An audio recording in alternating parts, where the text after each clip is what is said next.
नमस्कार दोस्तों, आप सभी का हमारे इस सोशल प्लेटफॉर्म पर स्वागत है। दोस्तों, जैसा कि आपको ज्ञात है कि हम भारतीय संविधान की कंप्लीट सीरीज चला रहे हैं। दोस्तों, अभी तक हमने प्रधानमंत्री तक के समस्त संवैधानिक प्रावधानों को या अर्थात संविधान के समस्त टॉपिकों को कवर कर लिया है। दोस्तों, आज की वीडियो में हम मंत्रिपरिषद के बारे में विस्तार पूर्वक चर्चा करेंगे, जिसमें हम मंत्री के कौन कौन से प्रकार होते हैं, अगर कोई व्यक्ति मंत्री बनना चाहता है तो उसके लिए क्या योग्यता होती है, उसका कार्यकाल क्या होता है, उसके लिए शपथ का प्रारूप क्या होता है और उसकी पद रिक्तता क्या होती है, इसके संबंध में विस्तार पूर्वक चर्चा करेंगे। दोस्तों, आप जैसा कि देखते हैं कि अमित शाह गृह मंत्री जी हैं, निर्मला सीतारमण वित्त मंत्री, अर्थात केंद्र से जुड़े हुए जितने भी मंत्री हैं उनके बारे में समस्त संवैधानिक प्रावधानों से संबंधित प्रावधानों को हम विस्तार पूर्वक एक एक कर क्रमबद्ध रूप से समझेंगे। इसलिए दोस्तों, आप लोगों से निवेदन है कि ध्यानपूर्वक इस वीडियो को देखिएगा। और दोस्तों, अभी तक आपने हमारे चैनल को सब्सक्राइब नहीं किया है तो नीचे रेड बटन पर क्लिक कर आप हमारे चैनल को सब्सक्राइब कर लीजिए। दोस्तों, आज का जो विषय है मंत्रिपरिषद, उसे समझना प्रारंभ करते हैं। दोस्तों, भारत में जैसा कि संसदीय शासन प्रणाली है, अर्थात संसद से चुने गए व्यक्ति ही कार्यपालिका अर्थात भारत की समस्त कार्यपालिका का संचालन करेंगे। और दोस्तों, इसमें मुख्य रूप से कार्यपालिका का वास्तविक रूप से प्रमुख प्रधानमंत्री होता है और प्रधानमंत्री की सहायता के लिए एक मंत्रिपरिषद गठित की जाती है। दोस्तों, इसलिए हमें यह जानना आवश्यक है कि जो मंत्री होते हैं उनके कौन कौन से प्रकार होते हैं, अर्थात कितने प्रकार के मंत्री होते हैं।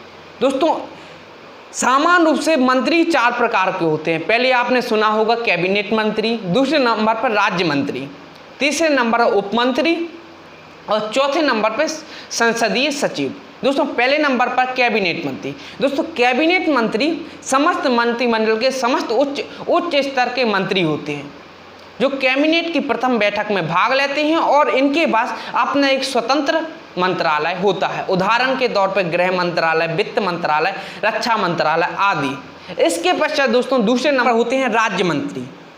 दोस्तों, वेतन भत्ते और तकनीकी तौर पर यह कैबिनेट मंत्री के समान ही होते हैं, लेकिन इनकी वास्तविक और राजनीतिक रूप से देखें तो एक कैबिनेट मंत्री की तुलना में थोड़ी कम महत्वपूर्ण होते हैं। दोस्तों, और जो राज्य मंत्री हैं दो प्रकार के होते हैं। पहला स्वतंत्र प्रभार राज्य मंत्री और दूसरे नंबर पर गैर स्वतंत्र प्रभार राज्य मंत्री।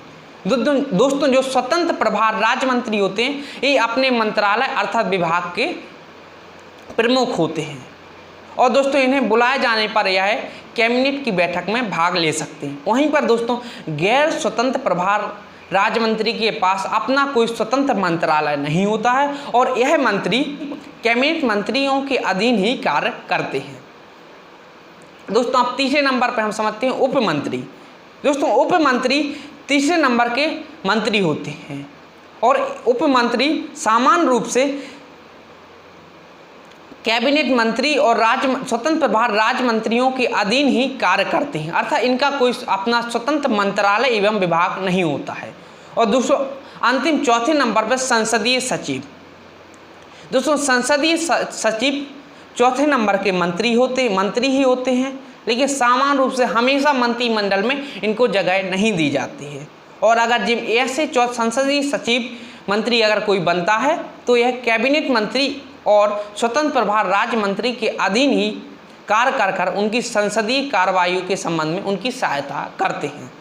दोस्तों, इस प्रकार से हमने समझा कि मंत्रियों के कौन कौन से प्रकार होते हैं और उनके लिए क्या क्या उनके पास अधिकार होते हैं। दोस्तों, अब हम समझते हैं कि कोई व्यक्ति मंत्री बनना चाहता है तो उसके लिए क्या योग्यता होनी चाहिए और उसकी नियुक्ति क्या होती है, उसके शपथ का क्या प्रारूप होते हैं और इससे जुड़े हुए तमाम समस्त संवैधानिक प्रावधानों को। तो पहले नंबर पर हम समझते हैं अगर कोई व्यक्ति मंत्री बनना चाहता है तो उसकी नियुक्ति कौन करता है, कैसे करता है।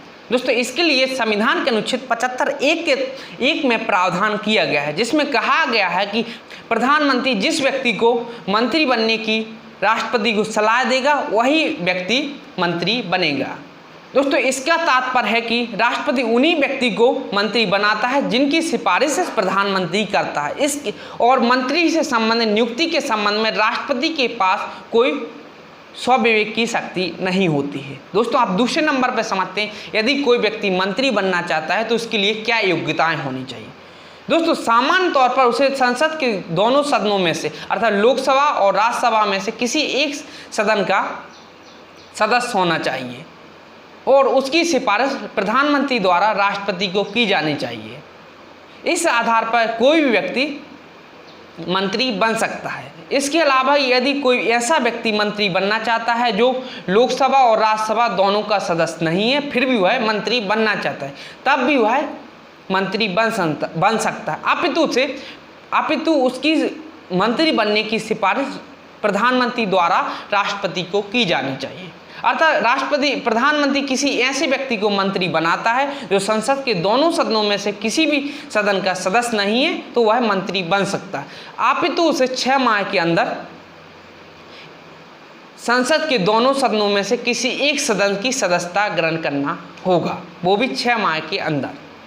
अगर वह ऐसा नहीं कर पाता है तो वह उसे अपने पद से त्यागपत्र देना होगा।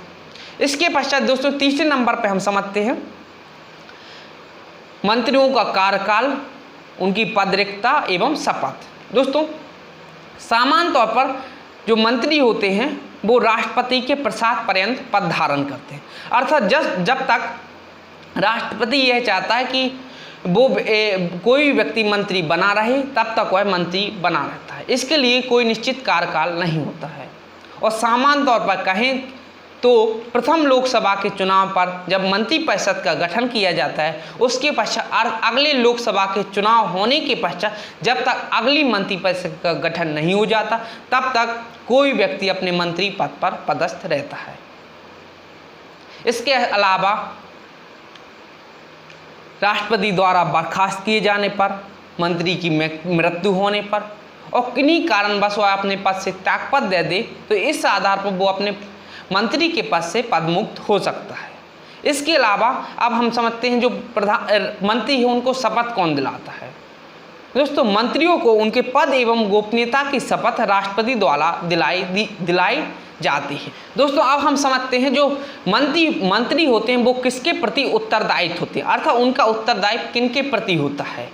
दोस्तों इसके लिए संविधान के अनुच्छेद 75(2) और 75(3) में विस्तार पूर्वक चर्चा की गई है, जिसमें 75(2) में कहा गया है कि मंत्री व्यक्तिगत रूप से राष्ट्रपति के प्रति उत्तरदायी होंगे, अर्थात जो मंत्री होते हैं वो राष्ट्रपति के प्रसाद पर्यंत पद धारण करते हैं और उन्हीं के राष्ट्रपति के प्रति ही उत्तरदायी होते हैं। वहीं पर दोस्तों संविधान के अनुच्छेद 75(3) के अनुसार जो मंत्री होते हैं वो लोकसभा के प्रति उत्तरदायी होते हैं। दोस्तों इस प्रकार हमने जो उत्तरदायी है मंत्रियों का व्यक्तिगत एवं सामूहिक उसको समझा है। दोस्तों अब हम समझते हैं कि जो भारत में मंत्री हुए उसका आकार क्या होना चाहिए। दोस्तों 2003 के पूर्व राष्ट्रपति को यह अधिकार था कि वो प्रधानमंत्री की सलाह पर निश्चित मंत्री बना सकता है, लेकिन दोस्तों 91वां संविधान संशोधन 2003 में संशोधन कर यह निर्धारित किया गया कि लोकसभा के कुल सदस्यों के केवल 15% सदस्य ही मंत्री बन सकते हैं और उसमें प्रधानमंत्री भी सम्मिलित होगा, अर्थात 545 सदस्यों में से उसके 15% अर्थात 75 या 77 सदस्य ही मंत्री बन सकते हैं। इस प्रकार दोस्तों जो मंत्री है उसके समस्त संवैधानिक प्रावधानों को और साथ ही मंत्री कितने प्रकार के होते हैं इसको हमने विस्तार पूर्वक समझा है। दोस्तों हमें उम्मीद है कि आपको हमारी वीडियो पसंद आई होगी। दोस्तों अगर आपको हमारी वीडियो पसंद आई हो तो लाइक कीजिए, शेयर कीजिए, कमेंट कीजिए और नीचे रेड बटन पर क्लिक कर हमारे चैनल को सब्सक्राइब कीजिए। नमस्कार और बहुत धन्यवाद।